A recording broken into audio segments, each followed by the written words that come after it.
Welcome, welcome to this edition of Soul of Business. Happy New Year. This is our first show for the year, and I'm really delighted. My guest today is a wish come true, Miss Sophie Taylor from Castlefield. I am a big fan. I've been following her for a few years, and I was really pleased last year when she said she would be my first guest of 2021. Welcome, Sophie. Thank you. Thanks for having me. Oh, I'm so glad that you could make it. So I'll give a little introduction, but Sophie will do a better um, job of introducing Sophie. I've been following her on social media for the last few years. And what she has done is she has taught me a lot about business and how to conduct yourself on a personal level and a professional level. And one of the things I loved and really touched me about Sophie's post is she's very connective and she's really willing to share. That also to me shows a great security in your own abilities when you're happy to give people the recipe because you know no one's stew will taste quite like yours. So thank you for that, Sophie. So Sophie is an award-winning graphic designer. She is also a luxury branding specialist. And if you take a look at her Instagram, any of her social media platforms, you will see some examples of her work, and they all show exactly what she means by high-end luxury design. They are literally breathtaking. So welcome, Sophie. Thank you. Thank you. Thanks for the introduction. So yes, I am a branding and graphic designer. I've been designing for about 16 years. I've been doing my brand Castlefield for about 5-6 years now. It's been really great. I get to work with really wonderful people. I get to do what I love every day. So, not to be cliche, but that quote about when you do what you love, you never work a day in your life. I feel that is, well, it's still work. Let's be clear. It's definitely still work, but it's just great to wake up every morning and sit down and do something that I really enjoy. It makes all the difference. I always say the biggest joke you could play on the world is doing what you love and someone paying you. You almost have to Yeah. keep it to yourself because it's like this running joke, like they're going to pay me to do it. And so I think you're onto something where you actually would do this in your spare time or you would do it for free, but you've made it into something that you can actually monetize, which, as I said, I've been following you for years and, I've seen that. And I want to let you know, Sophie, before we start, hello, Gail, before we start that it is because of your posts and because of you that in my Embellished Dreams business, where I create accessories, desk accessories, I've raised my prices. Amazing. And the post you made about 2 years ago about pricing, and after reading it and looking at some of the comments, I actually pulled down my inventory. I waited a minute and I raised all my prices. And I'm happy to say now, 2 years later, I'm selling the same item for about 3 times the cost. And I am actually selling it. Whereas at the lower price point, I was struggling. I was bargaining with people. I was almost having to defend my product. And now it's going like this at a way higher price point. So thank you. Thank you. You're welcome. That, it's sometimes I hear from people that I just post things. I don't necessarily, if it helps someone, that's great. That isn't always necessarily my intention. So when I hear from people that something I said resonated with them, or like in your case, really help them, that's amazing. That really, really, truly means a lot to me. That makes me really happy. And well, thank you. It's made me happy too. Yes, 3 times more. That's a good number. Yeah, that is a good number. And I was actually underselling myself, to be honest. Like I was almost selling at cost. Not putting in my effort, all of the other things, the exclusivity. So I thank you for that. So one of the things I did before you came on today was I asked my audience, what they thought luxury was. So before we get to that, I would like to hear from you. When you say luxury branding, what does that mean? So for me, luxury means very high quality. There's also, for me personally, and I know that luxury can have a wider definition, especially now you see a lot of, like sneaker brands and that kind of thing, more streetwear that's coming into luxury. But for me, it's more timeless designs. When I design for a brand, I'm not designing for the next year. I'm creating designs that they'll be able to use for 5, 10, 15 years. I don't really do trendy. So even though I know that the definition does vary and has begun to vary in the last, maybe 4 or 5 years or so, for me, it's still very much that high-end classic kind of look. And great craftsmanship. I don't print anything myself, but I work with really amazing printers who bring everything to life, high quality paper stock if things are being printed, that kind of thing. So it goes from not just what I'm creating on the screen, but also goes beyond that into production, really high quality production and experience as well. I really enjoy the people I work with, and that makes it easier to give a good customer service experience, but the experience is definitely part of luxury and high-end work as well. It's not just, what you do, it's how you interact with people. Oh, that's okay, guys. That was your first big gem. It's not just what you do, but how you do it. So it's not just what you do, but how you interact with people. And that is a common thread. If you've been following the show, it's how you interact with people, the experience you give them when you provide your service or your product.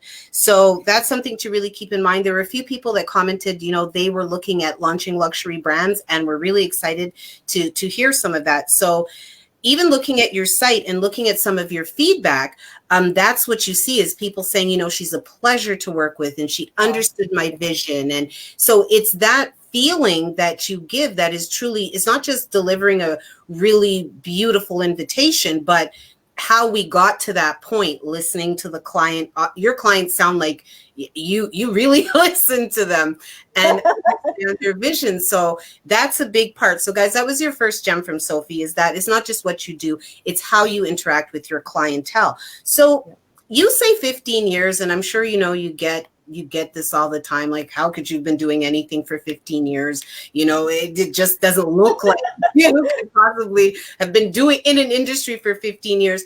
I saw, your credentials in terms of your education, but once you leave school and you got into the world, I find that anyone who studies arts, I studied the arts, it's very different than the theory. The actual is different from the theory. And then you being in the last 15 years in this industry have seen so many changes in terms of technology and so forth. So it had to be a lot of pivoting for you. What made you decide to go the luxury route? Was that always the vision, or did something change once you left school? So when I say 15 years, I'm 35. I forgot for a second there. I'm 35. So I started designing when I was actually still during my undergrad years. So I worked for 3 departments on campus at UC Davis in California. And then I started freelancing on campus. And then a couple years later, I started getting my first outside clients through MySpace, actually, when that was a so I started working with clients across the US, a couple clients in Europe and the Middle East as well. As far as the luxury, when I started Castlefield, it wasn't really something I was planning. It just kind of happened. The things I like to design when I did, product mock-ups or invitation mock-ups or that kind of thing, it just sort of went in that direction of luxury in the sense of, I was doing a lot of like ornate stuff, sort of Baroque inspired. So it kind of, in a way, sort of branded itself. And luckily, it branded itself in a direction that I like, because, if you don't brand yourself, it will be branded by somebody. So I think it was also feedback from other people that made me think, this is the direction that I should be going, I think. And it fit. And it was something I enjoyed. And then I started working in the wedding industry. And so just kind of got into more luxury design that way too, with stationery, and then went back to branding. I thought I was happy doing the invitations, but I really missed the branding for businesses, which is my focus. Okay. Now, Sophie, something I'm really big on definitions. I love words. Okay. I think they're super important. And one of the things I feel with social media is a lot of times words get thrown around and people don't truly understand what they mean. Okay. So I'm going to ask the branding expert before me, what is, for the audience, for the people out there, what is branding? What does it mean to brand yourself? Can you break that down for us, please? So a lot of people think that branding is just your logo, or that your logo is your brand. Mm-hmm. Branding is the entire way that you present yourself to the world. So that's everything from the visuals, it's the voice. That's why it's important. If you hire a great designer, hire a great copywriter, because those things go hand in hand. It's also, like I touched on briefly before, it's the experience. It's the way you interact with people as well. Are you fun and casual? Are you more, formal? All of that is your brand and is branding. It's basically every single touch point or experience someone has with your brand, that is your brand. That is your brand. So it's almost like the voice that you speak in. Mm-hmm. Like Coca-Cola is bubbly and happy and cheerful. So that the tone almost in which a company always speaks to you. So for those of you out there that are looking to brand yourself, that are thinking about even changing your brand, and please refer to something Sophie said earlier about kind of staying away from trendy and going with timeless. If you have a trendy product, however, then Yes. you might as well be trendy because it's going to go. But if you're looking at a business that's more long-term, like a law firm or an interior design firm, you might want to stay away from the trendy. But that voice in which someone speaks, not someone, a company speaks to you, is your brand. So if you ever get lost in that, what really helped clarify it for me is I always think of the big names and what they sound like when they talk to me. And you'll notice it is very consistent. Adidas sounds very different than Nike does. Same products, but the voice in which they speak is very different. It's the champion versus the everyday man. So, keep that in mind. So thank you for that clarification, because I think a lot of people do think if they get a Fly logo, they're good. Yes. Right. And then you'll see they change the colors, they change their fonts on every 3 months, and no one gets to get a feel of what your company really, really stands for. Exactly. So you said that after you finished school, your company, it's actually, you kind of went with the flow, what came naturally to you and what you were doing the most. And then I like what you said about if you don't brand yourself, someone will. Yeah. And it embodied you. So it really worked out that it went the way that you did. So this is 15 years. My math is bad. So we're talking 2005, right? 2004. Sorry, 16 years. 2004. 2004 years. Well, I guess it's coming on to 17. You're coming up to 17 years, lady. Oh my goodness. It's going, I'm telling you. So 2004. So right now, if 2021 Sophie could go back to 2004 Sophie, have a word with her, and I do not want the cliche answer of, all my mistakes have brought me to where I am today, and I'm grateful. I want to know if you can change something, okay? Because everybody tries to give me that. This has made me, I understand, yes, the made you who you are today, but if you could skip it, if there was something that you could just not do, what would you tell Sophie in 2004? Is there anything you look back at and you would have kind of done it differently? Oh, I'm trying to avoid cliche answers. It's difficult because in 2004 I was I was like 19 or something, math, I'm not sure, but I was so it's hard because I had a lot of life ahead of me that would shape who I am today. Oh no, here we are. I always try to take that option out because that's where everybody goes. It's like, no, I tried. I tried. Okay, so I think it's hard because at 19 you don't really know who you are or where you're going. It wasn't like I started designing when I was out of school. I was still in school and really sort of finding myself. So so let's go to when I graduated, I think would maybe be a better place to start. So I think that sitting down and having a better set, really looking at who I wanted to be and where I wanted my future to go. If I wanted to own my own business, if I wanted to work with a studio or something like that, I think that would be really good. But I also, when I graduated, it was 2008. I was class of 07, but I did a study abroad, so that set me back a year. When I graduated, the economy, everything had crashed, and it was really bad timing in that sense too. So I moved home to my parents' house. I felt like a complete failure. I'm from the States, so it's a little different here in Canada, or a lot of other countries where if you move home, it's fine. But in the States, it's really like, you just don't really. I'm trying. I'm trying not to the cliche answers. What was I saying? You moved home. I moved home, yes. And so I ended up working at a law firm where I'd worked during school on, since high school on breaks over the summer, etc. So I had to figure out, like, do I want to start grad school? Do I want to do this or do that? So at that point, it was really just about like getting a job. I wasn't even really focused on where I want my design career to go. So yeah.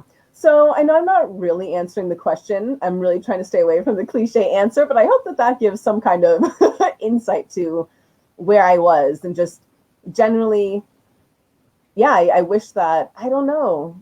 This is a very difficult question. Well, it sounds like, from the answer you've given, it sounds like you did what you felt you had to do. Difficult situation. I mean, like you said, back then everything had crashed. I'm sure there were, doctors working as taxi drivers, like people were doing what they had to do. And like you said, different places you live, like Toronto, living at home culture is really real. Like it's just, I'm from Montreal, and we would say 5 hours away, we're like, why do you all live at home? Like, get an apartment. But you're talking about a city where the apartments were like $400-$600, so everybody lived on their own. It's just a very, very different life. Is there, so really looking back, and like you said, you were so young, and it's not, I'm sure 15 years from now, if I were to speak to you and say, look back at 2020, you would have things that you would do differently. But when you're so fresh and so young, there's nothing to do differently. You just kind of do. I'm just trying to get through school and get a degree and just get out and start something. Yeah. I did have a question for you from an audience member. Actually, when I told them you would be on, they gave me a list of questions from since yesterday. But one of them was your advice, like, if one wants to start a luxury brand, and I find it interesting when people specify that. I'm not starting a brand, I'm starting a luxury brand. What would be some of the key things they would need to do to solidify that position as a luxury brand? Is that something that you go out there and decide, you say, I am a luxury brand, and present yourself as that? Or is that something that people kind of say, oh, this is a luxury brand? Do you decide, or do they get to decide? It's both. You decide. You decide more than they decide. I would say that it's maybe more that the public decides if you aren't a luxury brand. For example, I've had people come to me and they want to be a luxury brand. They want branding. Often people don't really have the budget to, I'm trying to phrase this politely. They don't have the budget to afford higher end branding. But also their products aren't that good. And so that's something where you can present yourself as anything you want, but if your audience or the world in general doesn't see you as fitting that, whatever that is, whether it's luxury or something else, then you won't really be that kind of brand. So you decide, and it has to do with how you position yourself, the visuals, of course, the visual branding, again, the copy, the tone, the voice, then also the quality of your products, the quality of your packaging. Can you tell me what the audience member, what does she or what do they do? Oh, they want to open an interior decorating company. Okay. Okay, so not products. Yes. Okay, so for interior decorating, definitely your visual branding, and then also how you present yourself as far as the interiors that you're designing. Presenting really beautiful fabrics and really luxury interiors. That's important. Or even, I don't know what have they worked with other. And whoever this person is, if you're watching, feel free to message me. I'm glad to answer any questions, because I can't answer them maybe without a few more details. But if you're just starting out, try to work with other designers, like interning or as a junior designer or something like that, just so that you get those really high-end homes or retail spaces or whatever in your portfolio, because that's a big part of it. Just presenting really, really beautiful things, and that'll solidify it in your mind that you are a luxury designer or luxury brand in general. So collaborating with established creators in your field then would be a pretty Yeah. important thing. Yeah. Yes. Yeah. If you're just starting in the industry, or even, even if you're more established, it's still great. See if you can work. I mean, getting money, of course, is that would be preferred. But see if you can work with a high end, like a restaurant or a hotel or something. You can also pitch yourself and say, hey, I do this. I'm a luxury brand. We fit together because of X, Y, Z. And then see, because sometimes every once in a while they might say like, oh, we were thinking about doing a redesign, so this is perfect. Like, let's take a look at your work and see if we can work together. But yeah, but it's just making sure that everything you present is really high end and really beautiful and really fits. Because you can call yourself whatever you want, but if what you're presenting to the world doesn't fit that, then Yeah, the proof has to be in the pudding. And then with packaging, that's some of your work with packaging, mind blowing. It's just, and I love when you ask us our opinions. And I always feel it's just you being sweet because I feel that you know which one you like. But I love when you show the different possible color combinations of the packaging that you do. And even with the photographs that you present, some of the boxes, I feel like I can almost feel them. Like you know how thick the paper is and it's embossed. And so that idea of presenting luxury is really what you do. It's visually delightful. And you see that with your work. Something else that, I was wondering is you said that you decide, but then the public will kind of they'll either confirm or deny this for you. Have you seen a brand go from common to elevated or vice versa, where it was a luxury brand that kind of fell? Have you seen that happen? Nothing comes to mind. Yep, nothing comes to mind. Okay. Because I know with like some brands, for example, there've been a few sports brands, and as you said, that's something we've seen become luxury. Yes. And I feel that just through pricing, they've made themselves a luxury brand. Yes. It's like they've almost taken the exact same product that was, $129.99. That's another thing I see with luxury brands. There are no 99 cents in anything. The round number costs $140. That's what it is. If the $139.99 was going to be your convincing point, you are not my client. You see that, right? But I feel that like with a lot of shoes and clothing, it's just that they greatly jacked up the price, maybe got a celebrity endorsement, but the actual quality of the good remains the same. Would you put that in the trendy category? Is that really luxury? I wouldn't necessarily put it in the trending category. I feel like that's just kind of where luxury has evolved to and where it'll probably continue to evolve. I will say that's branding. That's a perfect example of branding because like you said, it's the same, a lot of these brands, like high-end brands, I mean, not couture, where of course everything's handmade, but a lot of these high-end, premium, like fashion brands, their stuff's being made in the same factories as God knows who. So branding, thank you. That's a perfect example of why branding is so important because that's what sets you apart. If it's the exact same product, it's good quality, but so is this like $50 sneaker.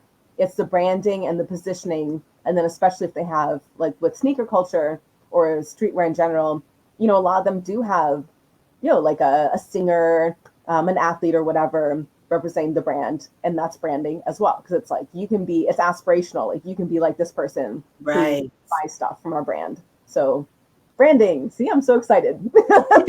Well, as you were talking, a brand that popped into my head actually that was really big and it confused me was True Religion jeans. Oh yeah. And I remember hearing after a while that they were made like in the same exact place as other jeans. It's just that they had a different tag on them at the end. And I believe these jeans used to run like $500 a pair. Yeah. Easy. And to find out that, wait, if I get one without the tag, it's like, $80. And these are made in the exact same factory. So you know, that logo, that emblem, we see it even on car brands, for example. Yeah. We're finding out a lot of the higher end cars are made by the common car manufacturers. And at the end of it, it's just the logo that's different. Now, it's not like Bugattis and Lamborghinis that are handcrafted. That's why they cost what they cost. But yes, it is positioning. What do you see for Castlefield designs in the future? What are your aspirations? What are your plans? Oh, so I've done a bit of a repositioning over the holidays. Mm-hmm. So it's not a rebrand, but just really focusing on working with like 6-figure earners and up. Which from a business standpoint, that's something I sort of struggled with, where I always feel bad for people. So, you know, in the years prior, I'd be like, oh, like, well, what's your budget? You know, they have a great brand. You know, maybe I can still, you know, work something out with them. So from now on, I'm very focused on who my target market is. Mm-hmm. And yeah, and then as more, so I sell products too. I'm not sure if people know that. I have a store. I have everything like fashion and decor and accessories and stationery, of course. So I also want to focus more on, oh, sorry, just seeing these comments come in. Want to focus more on getting my products out there. And I also want to work on balancing my schedule more, because I'm one of those people who's like, oh, can I get this to you next week? You know, and I get very like, I just want to help people and help them fast, but burnout is real. And I want everyone who's a business owner watching this to please keep that in mind. It's not worth your health. Work is not worth your health. Please take some time for yourself. I'm writing it down. I'm going to repeat it shortly. Good. Because that is the truth. And as I had said to someone before, sometimes we got to slow down to go faster. Yes. And, you know, I used to also be like that, where it's like, just keep going, keep going, keep going. And then when I would crash, I would burn. Yes. And then I would need to take, instead of taking a day off or an afternoon or a weekend, it ends up being a week in bed or 2 sick, because you have crashed and burned. So thank you for that. Another gem. I'll put them all together. I'm not going to keep you too far past the time, Sophie. I'm so appreciative that you're here. Time is flying by. Whatever. Didn't I tell you it would go fast? It goes so fast. When you talk about what you love, it just goes so quickly. Yes. I really have to big you up, because, you know, I have some products. As I said, I've been following you, and it's because of you and your repositioning and your repricing and encouraging people to go after what they are truly worth and not be afraid of no's, because, you know, 2 no's at $20 is definitely worth a 1 no at 60 or 1 yes at 60, right? Like, it's just less work for, you know, the same. Yeah. But something that Sophie was offering, again, her desire to give, her desire to help. Social media is social media, and people can pretend to be whoever they want. But I feel that some people's hearts really do shine through. And at the end of the year, she was offering a discount for people who really would love to have luxury branding and couldn't afford her price point. And that touched me so much. I missed the deadline, though. Like 3 days ago, and I was like, she's probably getting a million emails going, can I still apply? And I said, you know what, chances are I will see an opportunity again, but just to have someone who is in the luxury branding business, who is tried and true. Like, you can look at her site, you'll see all of the brands she designed for. She's not talking out her butt.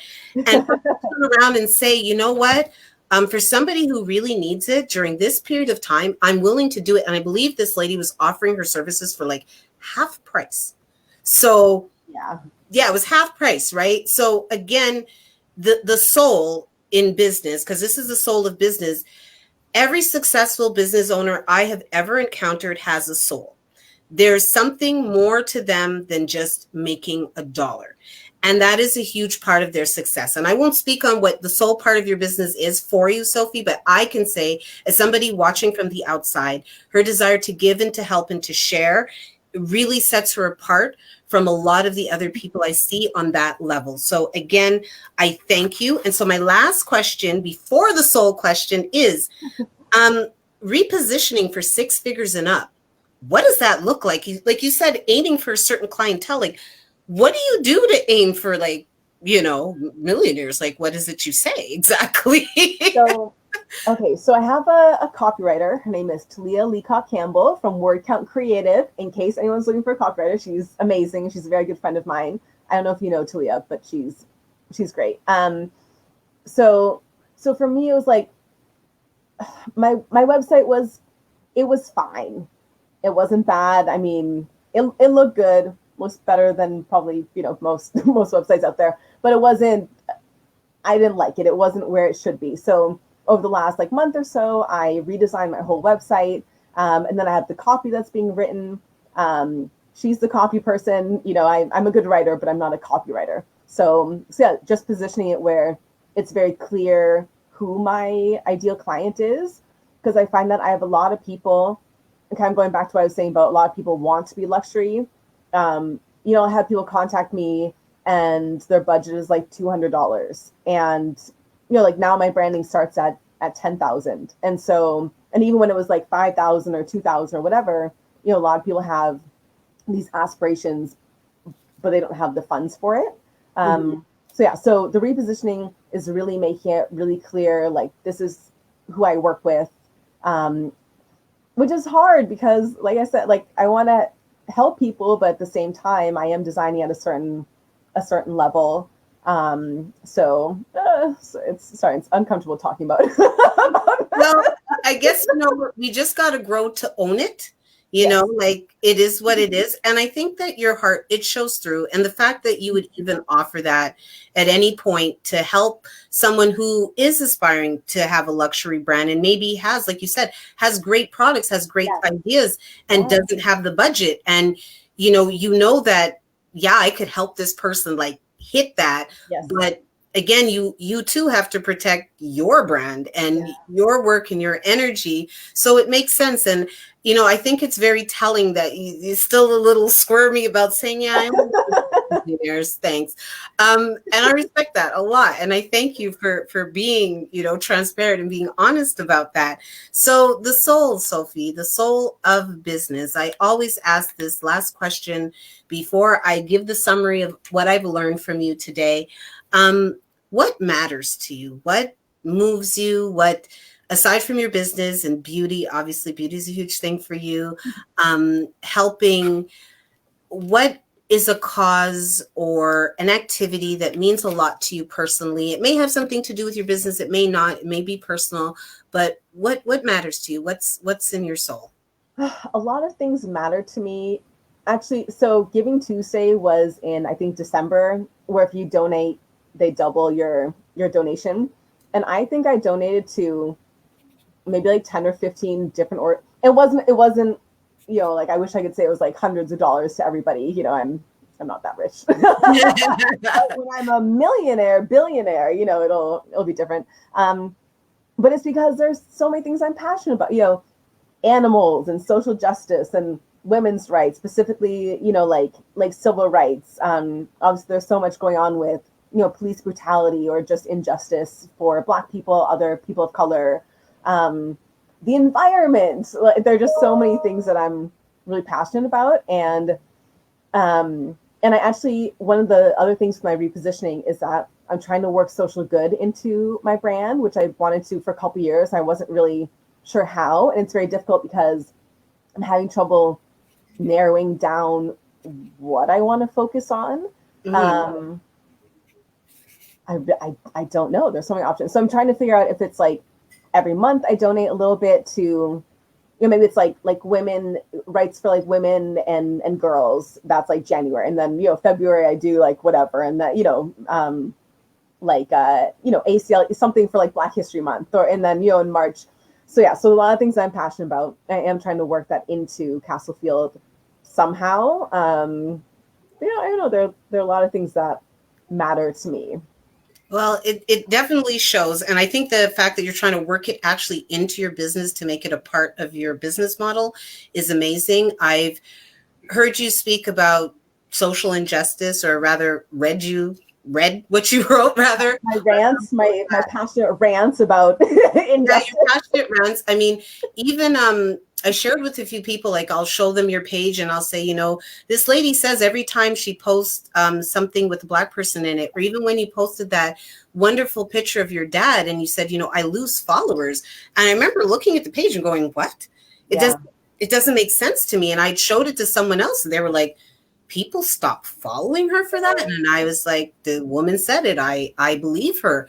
And that you speak on it. And, I looked over your social media, but I know somewhere it says Black owned business. Like you're not, she's not she's not trying to pass. Yeah. She is who she is. No, I'm so pale. I'm like blending in with my wall, but it's the winter. I haven't been outside. It's not even fair. But, the fact that you own it and you represent and you call people out and, I've read your words and I know it kind of hurts to know that lies in people's hearts, that they would follow you and love your beautiful work and then see your Black father's face and be like, well, no, not anymore. But yeah. I guess when you lose those people, it's really not a loss. Good riddance. And I mean, always in the grand scale of colorism and racism and it's barely anything. Like it makes me sad. It just makes me sad that, first of all, people like that were following me, like that's disgusting. So yeah, good riddance. It also makes me sad that this is something that Black people experience. Like this is something that I experience being so light skinned, and just the way it escalates and goes from there. And like the darker skinned people are. I mean, you see my posts, like I talk about colorism a lot. And so yeah, it just makes me sad that that's still such a big thing. But I also get a little bit of joy when they unfollow me because I'm like, surprise, I'm Black.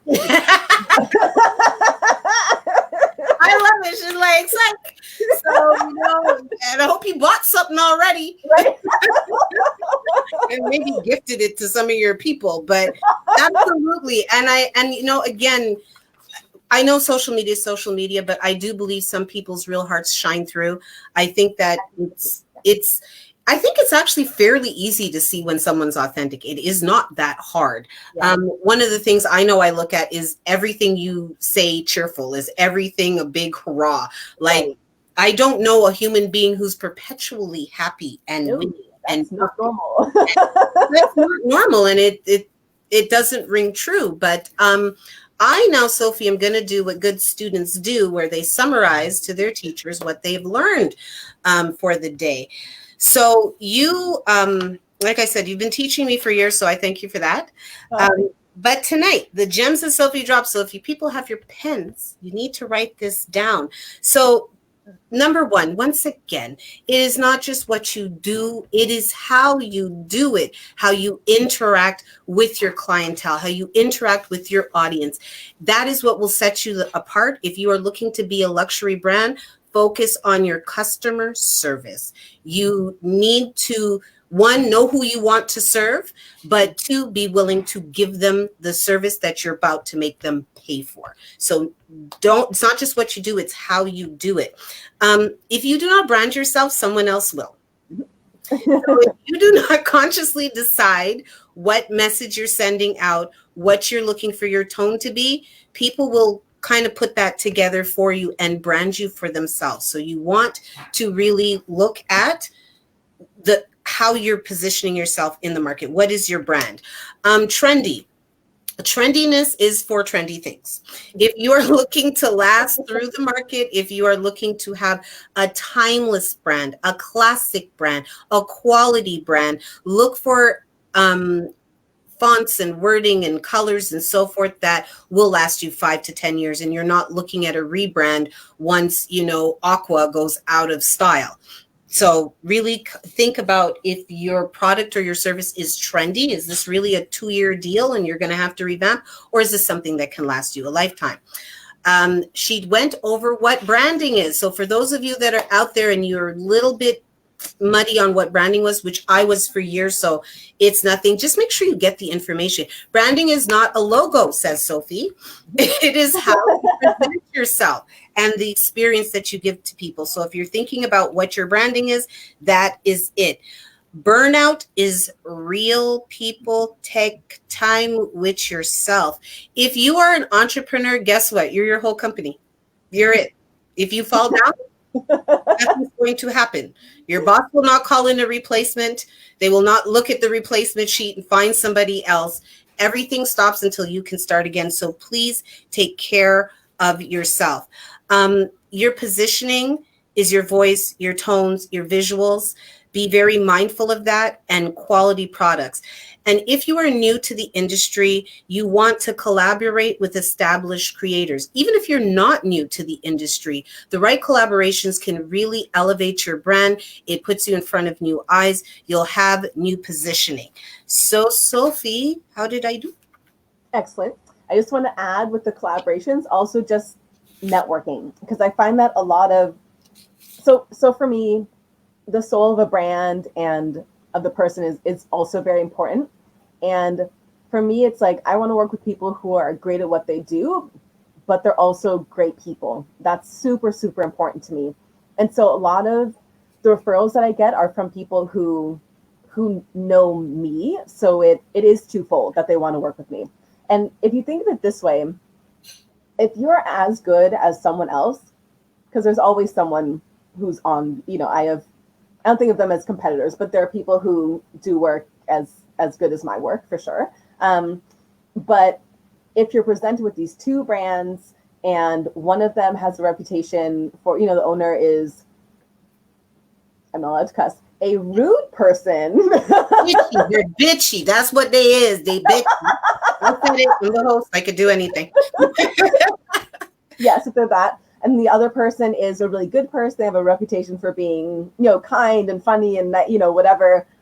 And they do the same work. Like, who wants to work with a terrible person? Nobody. Exactly. Exactly. So yeah. So it's really important. You network, people get to know you, and then you're going to be who comes to mind, because it's not just like, oh, I know these 3 interior designers and they're all good. It's like I know this person. I'm going to recommend that person because I know them and who they are. So yes, right back to your first point. It is not just what you do, it is how you do it. Honestly, sometimes you will get jobs and somebody might be a little bit better, but they'd still rather work with you. Yeah. Because difficulty in partnerships of any kind, never mind, especially business, when you're putting out your money, nobody's interested in that. Yes. No one wants to be terrorized by their clients. No. And I'm sure that's a slippery slope for you, Sophie, because when you go high end, I'm sure people could kind of start to get a little whoo. So you have to be careful about, who you're doing it with, because, honestly, when you're going to spend way more than average on something, you do expect to have certain things done for you. But I'm sure that some people might feel like they bought you outright. That thankfully hasn't been my experience most of the time. Actually, the higher end of client, usually the less trouble they've been. I find the same thing. I find that when people are willing to pay their money, one, they're very discerning. So they look through, they decide what they want. And when they decided what they want, they get it. Yes. And the price is not important. They just want what they want. And if you top that off with being nice to them, I find that they're some of the easiest interactions. I find that I have way more difficulty dealing with people when they're trying to nickel and dime me. Yes, absolutely. They're fighting over $19.99, and I'm not in that. Yeah. We'll keep with the round numbers. That's what we'll do. We'll keep with the round numbers, right? Well, Sophie, it was truly a delight to have you, as I knew it would be. I'm very glad for this opportunity to speak with you for the first time. I look forward to the next time. I know you're a busy lady. And I also look forward to meeting you in person one day. I don't know when we're going to come back outside, but I am in Toronto. You're in Toronto. So I will meet you in person. I'm putting it out to the universe soon. And I do look forward to it. So thank you so much for your time. Thank you for your knowledge. Thank you for your willingness to share, and let the audience know, if you have the money and a budget, because this is not the discount deal time, guys, how do they find you, Sophie? How can they get in contact with you? Okay, so my website is castlefield.design.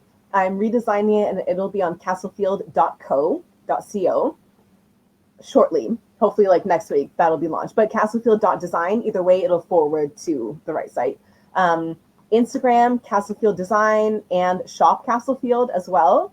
Where else am I? Facebook, same thing, Castlefield Design and Shop Castlefield. I'm on LinkedIn. I'm on Twitter, but I never use it, so don't do that. I mean, you can, Castlefield Co. That's my Twitter. What else is there? I'm on Clubhouse, Sophie Taylor. I'm going to follow you. Yeah, you're on Clubhouse? It's yes. Amazing. Awesome. It's so good. What else? Yeah, if anyone has any questions, feel free to message me. If it's a small question, I will answer it for free. If it's more detailed, I do have a consultation fee. So I'll send you to my Calendly and we can talk. Also, another thing, so I had this in the past, I'll be adding it shortly. I'm going to have branding like pre-designed customizable branding packages, which I already have for invitations in my Etsy shop. So if you don't have $10 million, it's not that expensive. See, you say 10 million, then they're like, oh, it's only 10,000. What a steal. Write that one down. Write that one down, people. but it's like if you don't have the budget for custom work, I'll also have that option. So people can still have something, whether it's something they use temporarily until they can, invest in a custom package or whatever. So I will have that in the future because again, I want to help you. I just, I see people's brands, and especially when they're great. They're a great person. I know they have amazing reviews, and I know that great branding would help elevate their brand. I want to help those people too. So I will have that at some point. I'm not going to give a deadline because I don't want to stress myself out, but by the spring for sure, that'll be up there. Okay, so good. That's a good range in Canada.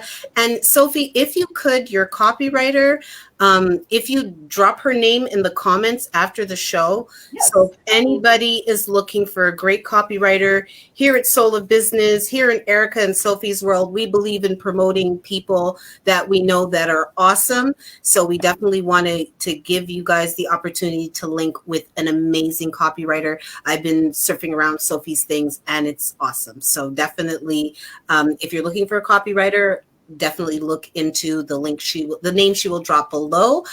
I am Erica Edwards, your host here on the Soul of Business. I thank you guys for joining me, and we will continue. Each one teach one. We pay it forward with knowledge here because everyone can learn from our wins and our mistakes, and that's what we believe. So thank you, Sophie, for your time.